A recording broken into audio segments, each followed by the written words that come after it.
hanging on the cross, he is praying for those dear ones, for those people who are crucifying him and praying to the Father, Father forgive them. ఆ శిలువ మీద వేలాడుతూ ఉన్నప్పుడే ఆయనను ఎవరైతే సిలువకి అప్పగిస్తూ ఉన్నారో వారి కోసం తండ్రితోటి విజ్ఞాపన చేస్తూ తండ్రి వీరిని క్షమించు అని అంటున్నాడు ఆయన. As I shared in many places, చాలా చోట్ల నేను ఇప్పటికే పంచుకున్న రీతిలో there are 4 important fragments in this particular verse. ఈ వచనములో 4 సంగతులను మనము గమనించవచ్చు. Before we worship the Lord, we will see them and then we will enter into a time of worship. మనము వ్యక్తిగతంగా దేవుణ్ణి ఆరాధించక ముందు ఈ 4 విషయాలు కొంచెం ధ్యానించి దాని తర్వాత ఆరాధనలోకి ప్రవేశిస్తాం. The first one, మొదటిది the address of Lord Jesus Christ. యేసుక్రీస్తు వారు సంబోధించిన విధానం. And secondly, రెండవది the appeal, the pleading of Lord Jesus Christ. యేసుక్రీస్తు ప్రభువారు చేసిన విజ్ఞాపన ప్రాధేయపడుట. And thirdly, మూడవది the argument of Lord Jesus Christ, what he argued with the Father. ఆయన ఏదైతే తండ్రితోటి వాదించినారో ఆ వాదన. And fourthly, నాలుగవది the answer he got. ఆయన దొరికిన జవాబు. So the address, మొదటిది ఆయన సంబోధించినది, and secondly the appeal, రెండవది ఆయన ప్రాధేయపడినది, and the third thing is the argument, మూడవదేమో ఆయన చేసిన వాదన, and fourthly the answer what he got. నాలుగవది ఆయన పొందుకున్న జవాబు. Let us learn few lessons out of these 4 important things from this first verse. ఈ మొదటి పలికిన మాటలో ఉన్న ఈ వచనంలో నుంచి 4 ఈ ప్రాముఖ్యమైన సంగతుల ద్వారా కొన్ని విషయాలు మనం నేర్చుకుందాం. The first thing is addressing. మొదటిది ఏంటి అంటే ఆయన సంబోధించిన రీతి. He is addressing the Father. ఆయన తండ్రిని సంబోధిస్తున్నాడు. His mother is there before him. ఆయన ఎదుటనే ఆయన తల్లి గారు ఉన్నారు. Many disciples are there. చాలా మంది శిష్యులు ఉన్నారు. And great people are there. చాలా గొప్ప గొప్ప వ్యక్తులు ఉన్నారు. And at what time he addressed the Father? అయితే ఏ సమయంలో ఆయన తండ్రిని సంబోధించినాడు? If you read all the seven words spoken by Lord Jesus Christ, యేసుక్రీస్తు ప్రభువారు పలికిన ఆ 7 మాటలను కూడా మీరు గనుక చదివినా ధ్యానించినా he addressed only 3 times God. ఒట్టి 3 సార్లు మాత్రమే తండ్రి అయిన దేవుణ్ణి సంబోధించినాడు. In the first verse, అది మొదట పలికిన that is మాటలో Father forgive them. అదేంటంటే తండ్రి వారిని క్షమించు. And secondly the fourth verse, రెండోసారి పలికింది ఎప్పుడు అంటే ఆయన 4వ మాటలో, that is my God why hast thou forsaken me. అదేంటి అంటే నా దేవా నన్నేల చేయవిడనాడితివి. And third time, మూడోసారి అన్నది the last word, ఆ చివరి మాట, Father I commend my spirit unto thy hands. Luke 23:46. లూకా సువార్త 23:46 వచనంలో తండ్రి మీ చేతికి నా ఆత్మను అప్పగించుచున్నాను. 3 times he addressed the Father. 3 సార్లు ఆయన తండ్రిని సంబోధించినారు. The first word, ఆ మొదటి పలికిన మాట, the middle word, మధ్యలో మాట, and the last word. తర్వాత చివరి మాట. What does it mean? అంటే దాని అర్థం ఏంటి? As a matter of fact, he was entering into suffering at that time because hanging on the cross is not an ordinary thing. అంటే మనం గమనించాల్సిన విషయం ఏంటి అంటే ఆయన బహు వేదనలోకి ప్రవేశిస్తున్న సమయం అది. ఎందుకంటే సిలువలో వేలాడడం అనేది సామాన్యమైన సంగతి కాదు. Because cross means it is full of torture, agony and pain. ఎందుకంటే సిలువ అంటే ఎంతో వేదన, శ్రమ, బాధతో కూడినది. So what does it mean? అంటే దాని అర్థం ఏంటి? While entering into suffering, ఇప్పుడు ఈ శ్రమలోకి ప్రవేశిస్తున్నప్పుడు, that is the first word. అదే మొదటి మాట. And what is the fourth word? తర్వాత 4వ మాట పలికింది. While enduring the suffering, ఆ శ్రమ గుండా ఆయన ఆ శ్రమను భరిస్తూ ఉన్నప్పుడు, and thirdly, మూడవది while emerging out of the suffering, ఆ శ్రమలో నుండి బయటికి వెళ్ళిపోతున్నప్పుడు, so while entering the suffering, enduring the suffering and emerging out of the suffering, he is addressing God the Father. ఇప్పుడు తండ్రి అయిన దేవుణ్ణి ఆయన సంబోధిస్తున్నది ఏ సమయములో అంటే ఆయన శ్రమలో ప్రవేశిస్తున్నప్పుడు, శ్రమను భరిస్తున్నప్పుడు, ఆ శ్రమలో నుంచి బయటికి వస్తున్నప్పుడు. What does it mean? దాని అర్థం ఏంటి? Nothing in this world, no suffering, no trouble could threaten his relationship with the Father. అంటే ఈ లోకంలో ఎటువంటి శ్రమ, ఎటువంటి వేదన, ఎటువంటి కష్టమైనా గాని ఆయనకు తన తండ్రికి ఉన్న సంబంధాన్ని ఏ రీతిలో కూడా అవి అభ్యంతరపరచలేవు. In spite of the circumstances, in spite of the situation he was in, but this relationship was not broken. ఏ పరిస్థితులు గుండా ఆయన ఉన్నప్పటికీ, లేకపోతే ఎటువంటి విషయాలు ఆయన అనుభవిస్తున్నప్పటికీ కూడా తండ్రితోటికున్న ఆయన సంబంధము అది తెగిపోలేదు. There is a wonderful lesson we can learn from this. దీని ద్వారా చాలా అద్భుతమైన పాఠం మనం నేర్చుకోవచ్చు. Many times because of the circumstances around us, our relation will be threatened or will be spoiled with the Father. చాలా సార్లు మనం వెళ్తున్న మన పరిస్థితుల గురించి ఆలోచిస్తూ ఉంటే ఆ పరిస్థితులను బట్టి మనకి మన పరలోకపు తండ్రికి ఉన్న సంబంధము చాలా సార్లు తెగిపోతాదేమో అన్నట్టుగా ఉంటుంది. When the days are comfortable, ఎప్పుడైతే చాలా సౌఖ్యంగా సుఖంగా ఉంటుందో, or when you pass the exam, ఎవరైనా పరీక్ష పాస్ or అయిపోతే, when you get a job, ఎప్పుడైతే నాకు ఉద్యోగం or లభిస్తుందో, when you are blessed with a child, ఏదైనా బాపు పుట్టినప్పుడు so the relation will be so harmonious with the father. ఆ సంతోషకరమైన సమయంలో తండ్రి అయిన దేవునితోటి మన సంబంధం ఎంతో చాలా బాగుంటుంది. But when we face some trouble, అయితే చిన్న కష్టం కలిగినప్పుడు, maybe some illness in your family, ఏదో కుటుంబంలో ఏదైనా అనారోగ్యం or you వచ్చినప్పుడు, lost some dear person in your చాలా family, ప్రియమైన వారు మీ కుటుంబంలో మరణిస్తే, and you start murmuring against God the Father. ఇంకా తండ్రి అయిన దేవుని గురించి మీరు సనుక్కోవడం ఆరంభిస్తారు. Sometimes some people will question, is God is there? అసలు దేవుడే ఉన్నాడా అని ప్రశ్నించే వాళ్ళు If కూడా God is ఉన్నారు. there, why this thing is happening to me? దేవుడే గనుక ఉంటే ఇటువంటి సంగతులు నాకెందుకు అవుతున్నాయి అంటారు. Many times we will murmur. చాలా సార్లు మనం సనుగుతూ ఉంటాం. And from the very first word, by seeing the address of Lord Jesus Christ, we can learn this wonderful lesson. ప్రభువారు పలికిన ఈ మొదటి మాటలో ఆయన తండ్రిని ఏ విధంగా సంబోధించినారో మీరు గనుక గమనిస్తే చాలా అద్భుతమైన పాఠం మనం నేర్చుకోవచ్చు. In whatever situation you are there in your life, God is the Father and you are the child of God. మీరు మీ జీవితంలో ఎటువంటి పరిస్థితుల్లో ఉన్నప్పటికీ కూడా పరలోకపు దేవుడు ఆయన మీకు తండ్రి, మీరు ఆయనకు బిడ్డగా ఉన్నారు. Oh, this is the first word. See, by addressing him as the Father, the Lord is teaching us our relation should not be threatened, should not be spoiled because of anything which is around us. అందుకే నేను మొదట పలికిన ఈ మాటలో ఆయన తండ్రిని సంబోధిస్తున్న విధానాన్ని చూస్తున్నప్పుడు మనము కలిగి ఉన్న దేవుని తోటి సంబంధము ఎప్పుడు కూడా అది అభ్యంతరపరచకూడదు, తెగిపోకూడదు, అది ఎప్పుడు కూడా అలాగే ఉండాలి. Today you may be calling it as a Good Friday, but your day may not be good today. ఈ రోజు మీరంతా కూడా మంచి శుక్రవారం అని పిలుస్తున్నారేమో గాని మీ రోజు బాగాలేదేమో. Maybe some of you may be in hospital, కొంతమంది బహుశా హాస్పిటల్లో ఉన్నారు, or maybe going through so many troubles. Some of the troubles can be shared, some cannot be shared. చాలా సమస్యల గుండా మీరు వెళ్తూ కొన్ని సమస్యలు చెప్పుకోవచ్చు, కొన్ని సమస్యలు చెప్పుకోలేనివి కూడా ఉన్నాయేమో. So you are enduring suffering. అంటే ఈ శ్రమలను మీరు భరిస్తూ ఉన్నారు. But on this Good Friday, ఈ మంచి శుక్రవారం from రోజు the word of God, I am telling you, these things should not threaten your relationship with your father. దేవుని వాక్యంలో నుంచి మీకు చెప్తున్న సంగతి ఏంటి అంటే ఈ పరిస్థితులు సమస్యలు ఏవి కూడా పరలోకపు తండ్రితో ఉన్న మీ సంబంధాన్ని అవి తెంపకూడదు. You are not bearing more pain than the cross on which Lord Jesus Christ was suffering. యేసుక్రీస్తు ప్రభువారు ఏ శిలువలో అయితే వేలాడదీయబడినారో అక్కడ ఆయన భరిస్తున్న శ్రమ కంటే ఎక్కువ శ్రమ ఏమి మీరు భరించట్లేదు. When Lord Jesus Christ could maintain that relation, why not you and me? అట్టి శ్రమలో కూడా యేసుక్రీస్తు ప్రభువారు తండ్రితోటి ఆ సంబంధాన్ని కొనసాగిస్తూ ఉన్నప్పుడు మీరు నేను కూడా అదే సంబంధం ఎందుకు కలిగి ఉండకూడదు? If at all you have suspected the love of God, if at all you have questioned the Lord, this day tell to the Lord, I am very sorry I have murmured against you. ఒకవేళ మీరు దేవుని ప్రేమను గురించే అనుమానించినట్లయితే, దేవుణ్ణే మీరు ప్రశ్నించిన వారైతే ఈ రోజు ఈ అవకాశంలో దేవుని దగ్గర క్షమాపణ కోరండి. Lord, why it has happened to me? అబ్బా నాకెందుకు ఇలా జరిగింది? Are you truly loving me?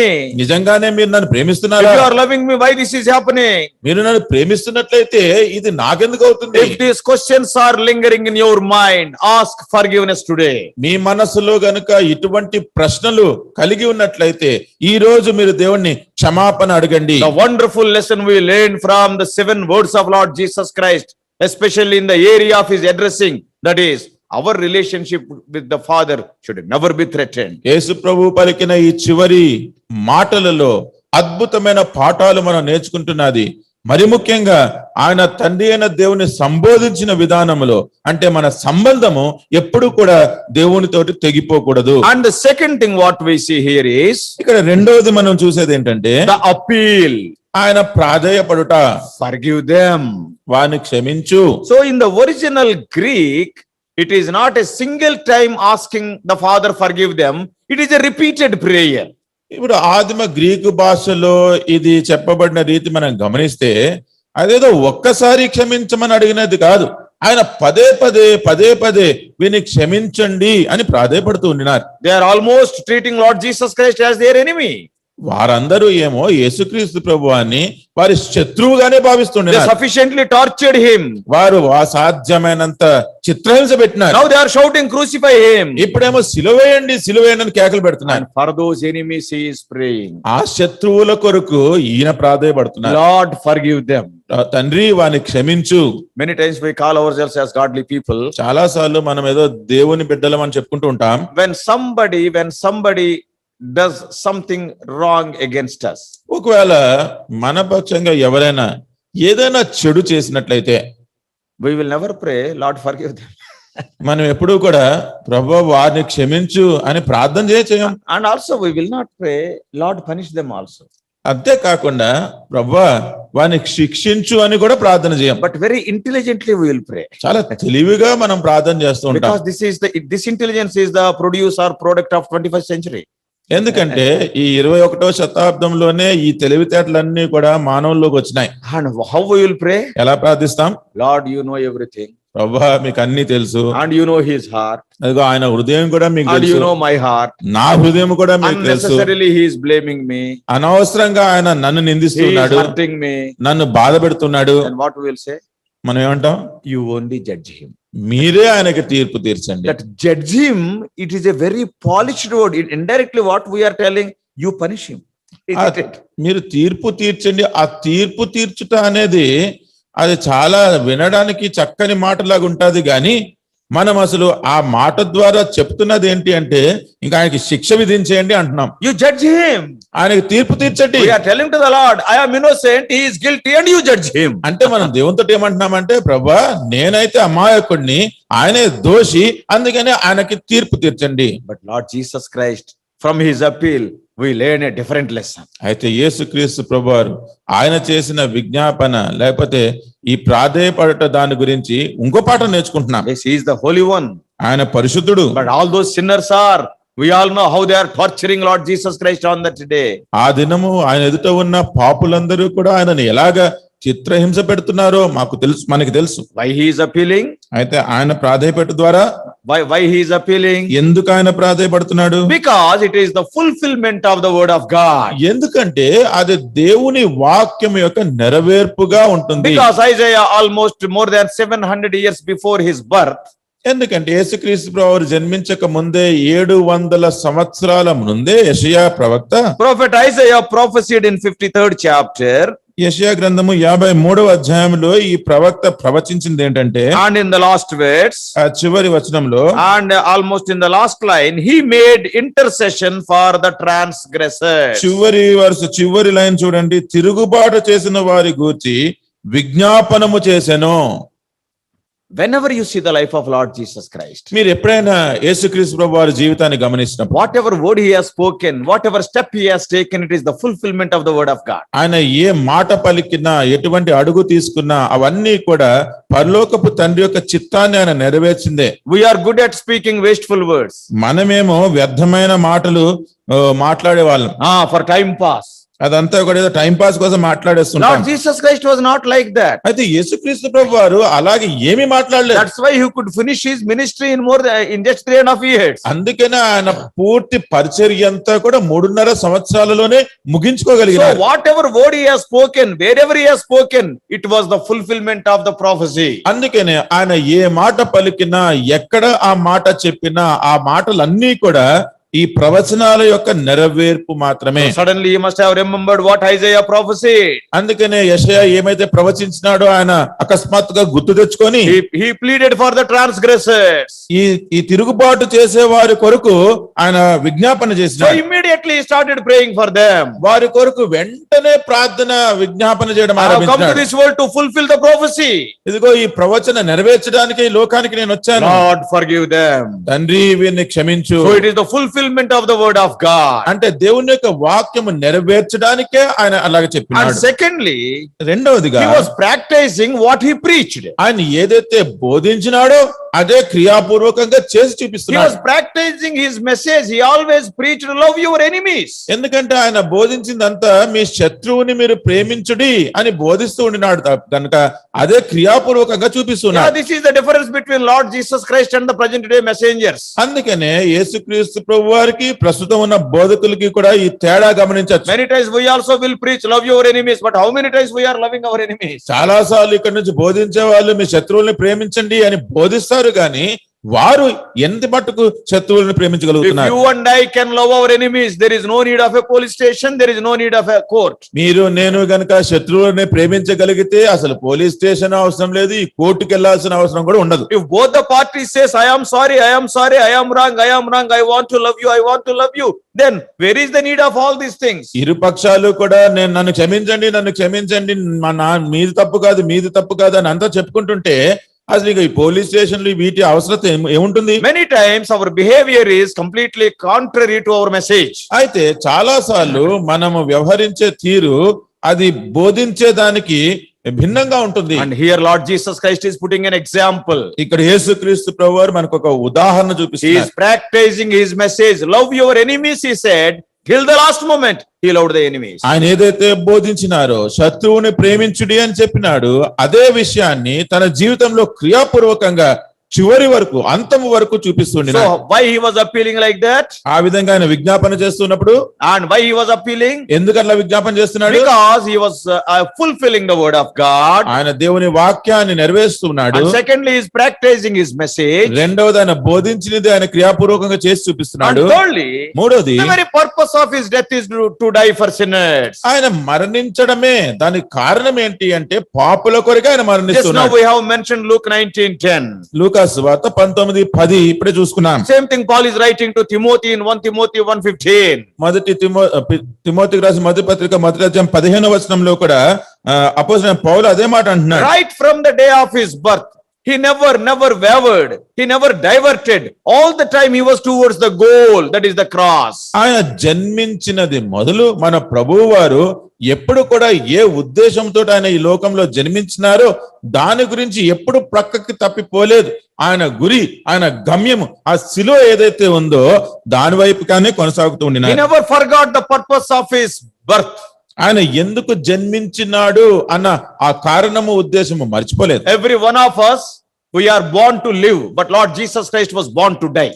మనం అందరము కూడా మనము జీవించడానికి జన్మిస్తాం, గాని యేసుక్రీస్తు ప్రభువారు ఆయన మరణించడానికి జన్మించినారు. Why we run to hospitals? మనము హాస్పిటల్కి ఎందుకు వెళ్తాం? Because a desire to live for some more days. ఎందుకంటే ఇంకొద్ది రోజులు బ్రతకాలి అని మనలో ఉన్న ఆశ. Lord Jesus Christ never forgot the purpose of his birth. యేసుక్రీస్తు ప్రభువారు ఆయన జననము యొక్క ఉద్దేశము ఆయన ఎప్పుడు మర్చిపోలేదు. Though forgiveness was very costly, ఈ క్షమాపణ అనేది ఎంతో ఖరీదైనప్పటికీ, though it demanded his life, ఆయన జీవితాన్నే దారబోయాల్సి వచ్చినప్పటికీ, yet he was faithful.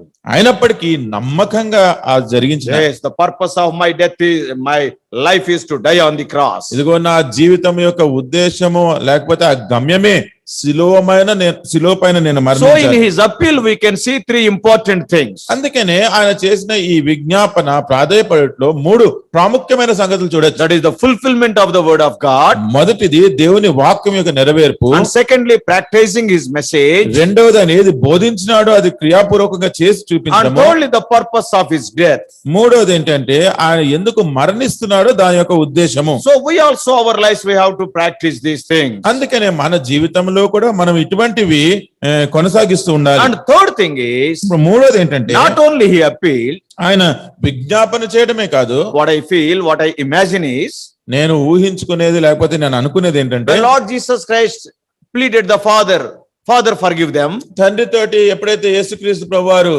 తండ్రి వారిని క్షమించు అని ప్రాధేయపడినాడో, And though it is not written, the Father must have asked, why should I forgive them? ఇక్కడ రాయబడలేదు గాని బహుశా అక్కడి నుంచి తండ్రి నేను ఎందుకు క్షమించాలి And అని immediately అడిగినాడేమో. the Lord Jesus Christ is arguing. వెంటనే యేసుక్రీస్తు ప్రభువారు తండ్రితోటి వాదిస్తున్నారు. He is arguing on behalf of his persecutors.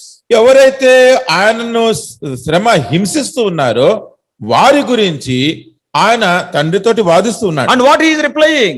ఇప్పుడు తండ్రి ఏం జవాబు చెప్తున్నాడు? What is the reply of Lord Jesus Christ to the Father? యేసుక్రీస్తు ప్రభువారి యొక్క జవాబు తండ్రికి ఏం చెప్తున్నాడు? For they know not what they do. వారు ఏమి చేయుచున్నారో వారికి తెలియదు. So not only he prayed for them, but he argued for them. For them means, see, if you and I were there, you and I were also in that group. వారి గురించి విజ్ఞాపన చేయడమే కాదు, వారి గురించి తండ్రితోటి ఆయన వాదించినాడు కూడా. వారు అంటే ప్రస్తుతం మీరు నేను కూడా అదే గుంపుకు చెందిన All the sinners are there. పాపులందరూ కూడా అక్కడ ఉండినారు. What is the reason he is telling?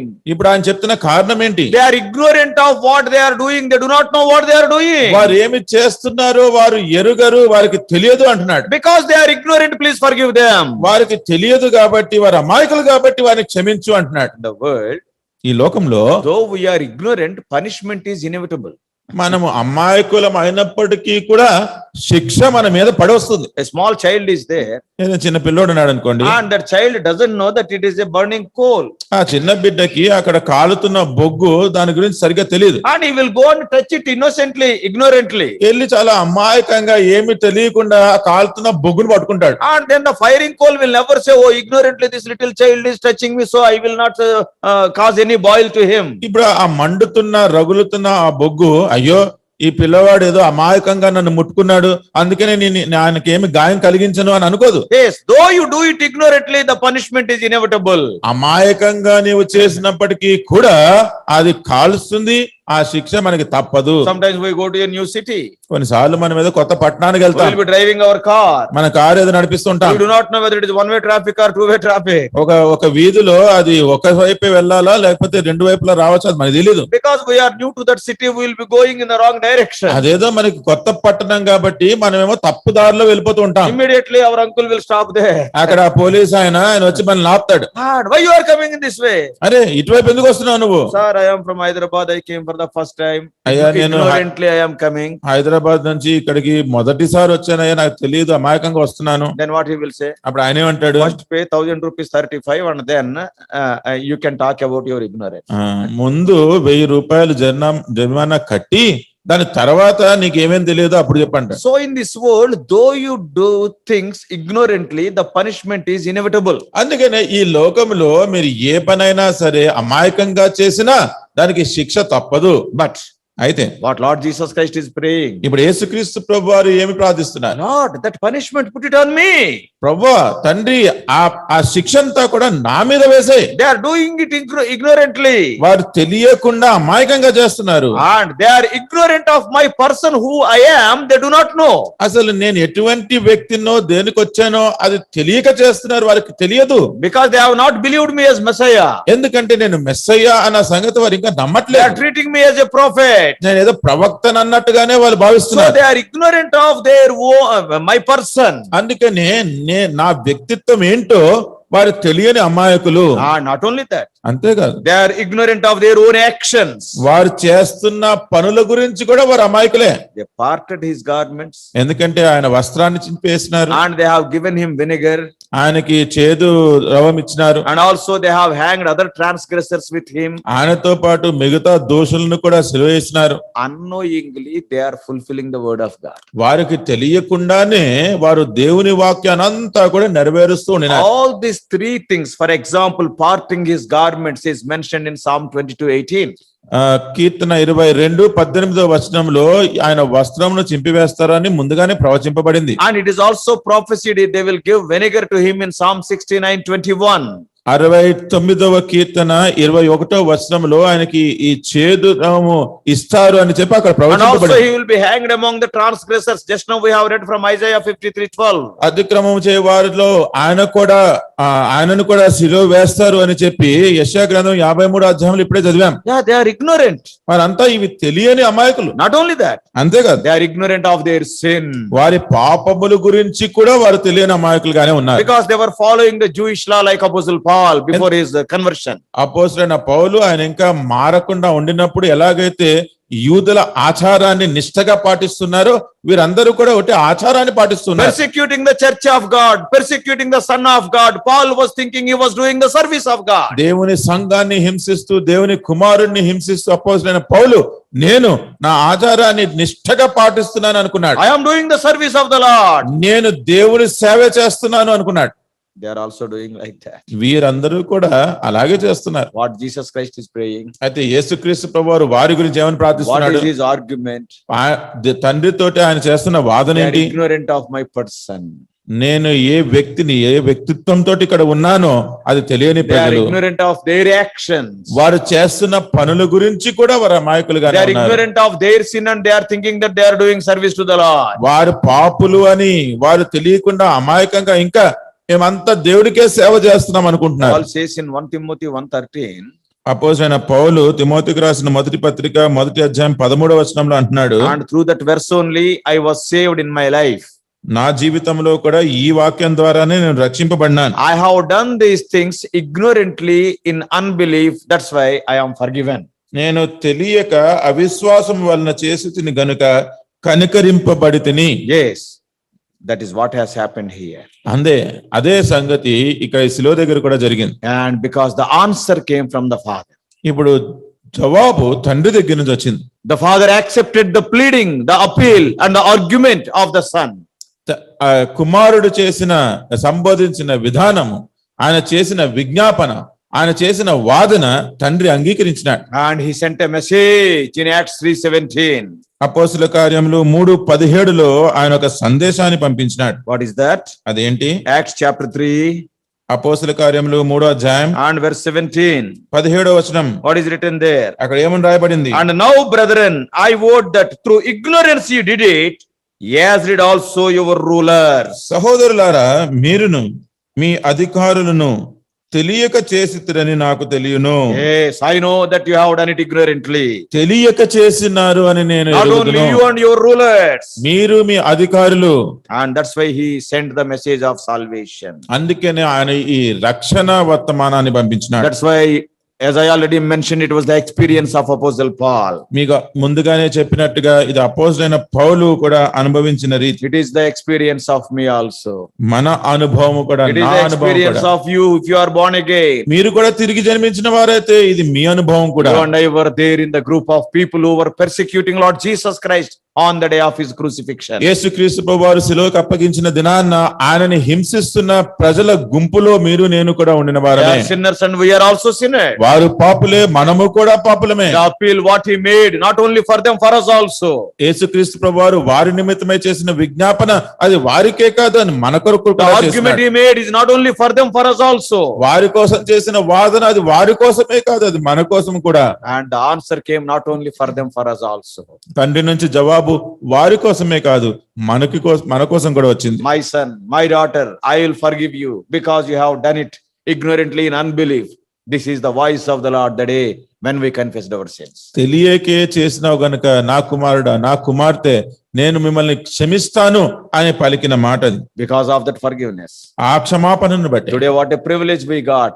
Such a holy God. Very boldly we can go and we can address him like Lord Jesus Christ, Father. ఎటువంటి ఆధిక్యతతోటి ఎంతో ధైర్యంగా ఆయన కృపా సింహాసనం ఎదుకు వెళ్ళి మనము కూడా ఆయనను సంబోధించవచ్చు. యేసుక్రీస్తు ప్రభువారు సంబోధించిన విధానంలోనే తండ్రి అని మనం కూడా అనొచ్చు. What a close bond it is. అంటే అది ఎంత దగ్గరగా సన్నిహితమైన What a సంబంధం close అది. relationship he has brought us into. అంటే మనల్ని ఎంత దగ్గర సంబంధంలోకి ఆయన తీసుకొచ్చినాడు. If you see the worldly religions, ఇప్పుడు లోకంలో ఉన్న మతాలను చూస్తే no devotee calls their God as Father. ఏ భక్తుడు కూడా వాళ్ళ దేవుళ్ళను తండ్రి అని పిలవడు. Sometimes they will be shivering before their God. వాళ్ళ దేవుళ్ళ ముందు చాలాసార్లు వీళ్ళు వణిగిపోతూ ఉంటారు. But what about father and son, father and daughter relationship? అయితే ఈ తండ్రి కుమారుడు, తండ్రి కుమార్తె అన్న ఈ సంబంధము ఎటువంటిది? Oh, such a close relationship. అది ఎంతో సన్నిహితమైన సంబంధం. Because of the cross, the Lord brought us into this relationship. ఆ శిలువని బట్టియే తండ్రి అయిన దేవుడు మనలను ఇటువంటి సంబంధంలోనికి తీసుకొచ్చినాడు. He has become our savior. ఆయన మన రక్షకుడు అయినాడు. Also our father. ఆయన మన తండ్రి కూడా అయినాడు. So brothers and sisters, అందుకనే సహోదర this సహోదరులారా, morning our the prayer offered on the cross is for you and for me also. యేసుక్రీస్తు ప్రభువారు శిలువ పైన చేసిన విజ్ఞాపన అది మీ కొరకు నా కొరకు కూడా. Today the salvation or the forgiveness is provided because of his first word on the cross. ఆయన పలికిన మొదటి మాట, శిలువ పైన పలికిన మొదటి మాటను బట్టి మనకి రక్షణ అనుగ్రహించబడింది. And we are the recipients of the result of that prayer. అటువంటి విజ్ఞాపనకు ప్రతిఫలముగా వచ్చినది ఏదైతే ఉందో అది మనమందరము కూడా పొందుకున్న Today I వారంగా am saved means it is because of that prayer. ఈ రోజు నేను రక్షింపబడ్డాను అంటే అది ఆ రోజు ఆయన చేసిన When విజ్ఞాపన I came గురించి. to the Father, నేను ఈ తండ్రి దగ్గరికి వచ్చినప్పుడు, oh, when I was praying, నేను ప్రార్థిస్తున్నప్పుడు and then the Father was telling, this fellow is a sinner. తండ్రి అంటున్నారు కదా, ఇదిగో ఈయన పాపి, I am a holy God. Why this unholy fellow is coming to me? నేను పరిశుద్ధుడైన దేవుణ్ణి ఈ అపరిశుద్ధుడు నా దగ్గరికి ఎందుకు వస్తున్నాడు అంటే, Immediately the Lord Jesus Christ came in between. వెంటనే యేసుక్రీస్తు ప్రభువారు మన మధ్యవర్తిగా వచ్చినాడు. And Father, forgive him because he doesn't know what he did. తండ్రి ఆయన ఏం చేస్తున్నాడో ఆయనకు తెలియదు కాబట్టి ఆయనను క్షమించు అని విజ్ఞాపన చేస్తున్నాడు. Father saw me through Lord Jesus. అంటే తండ్రి యేసుక్రీస్తు ప్రభువుల ద్వారా నన్ను చూసినాడు, And he has forgiven me. ఆయన నన్ను క్షమించినాడు. That's why today I can tell boldly and joyfully, I am saved, I am a child of God. అందుకనే ఎంతో ధైర్యంగా సంతోషంగా నేను రక్షింపబడినాను, నేను దేవుని బిడ్డను అని నేను చెప్పుకోగలను. And what can I render unto him? ఆయనకి నేను ఏం చెల్లించగలను? I never asked him to pray. నా కొరకు విజ్ఞాపన చేయమని నేను ఎప్పుడు అడగలేదు. I never asked him to choose me. నన్ను ఎంపిక చేసుకోమని కూడా నేను ఎప్పుడు John అడగలేదు. 15:16 says, you have not chosen me, but I have chosen you. యోహాను సువార్త 15:16 మీరు నన్ను ఎన్నుకోలేదు కానీ నేను మిమ్మల్ని You ఎన్నుకున్నాను. have not loved me, I have loved you. మీరు నన్ను ప్రేమించలేదు, నేను మిమ్మల్ని ప్రేమించినాను You have అంటున్నాడు. not asked, but I have prayed for you. మీరు అడగలేదు కానీ మీ కొరకు నేను విజ్ఞాపన చేసినాను. What can we render unto him? మనం ఆయనకి ఏమి చెల్లించగలం? Only one thing. ఒకటే, Lord, thank you. ప్రభువా వందనాలు, Lord, thank you. ప్రభువా వందనాలు. That heartfelt thanks is the true worship. ఆ హృదయపూర్వకమైన వందనాలు చెల్లించితే అదే నిజమైన ఆరాధన. Lord, I have not chosen you. ప్రభువా నేను మిమ్మల్ని ఎంపిక I have చేసుకోలేదు, not loved you. నేను మిమ్మల్ని I never ప్రేమించలేదు, asked you to pray for me. మీరు నా కొరకు విజ్ఞాపన చేయమని నేనెప్పుడు It అడగలేదు. is out of thy love, out of thy appeal, out of thy argument, a hell-bound sinner became a heaven-bound citizen today. అదంతా కూడా మీరు తండ్రిని సంబోధించి, మీరు తండ్రి దగ్గర విజ్ఞాపన చేసి, మీరు నా పక్షంగా తండ్రితోటి వాదించారు. నేను నరకానికి అప్పగించబడి నశించిపోవలసిన నన్ను పరలోకానికి వారసుడిగా చేసినాడు. Keeping these few thoughts in our mind, let us enter into a time of worship. ఈ తలంపులు మనము హృదయంలో పెట్టుకొని మనము ఆరాధన సమయంలోకి ప్రవేశిద్దాం.